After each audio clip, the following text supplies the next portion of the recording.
তাহলে একজন মানুষ যদি কোনো কবরের কাছে যায় আর সেই কবরকে সিজদা করে, সেই কবরকে ইবাদত করে, তাহলে সেটাই সবচেয়ে বড় পাপ, হোক সে মুসলিম বা অমুসলিম, যে নামে পরিচয় দিক, এটা শিরক।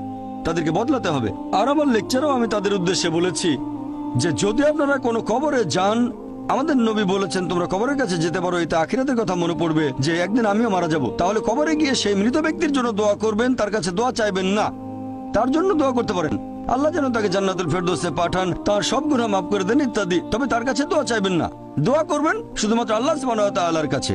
ইয়াকা নাবুদু ওয়া ইয়াকা নাস্তাইন, আমরা শুধু তোমার ইবাদত করি, তোমার সাহায্য চাই। আমার বিভিন্ন লেকচারে আমি সব মুসলিমদের উদ্দেশ্যে বলেছি যে এটা করা ঠিক না। একটা লেকচারে আমি বলেছিলাম যে আপনারা কোনো কবরকে ইবাদত বা সিজদা করবেন না, এটা ঠিক না, সবচেয়ে বড় পাপ।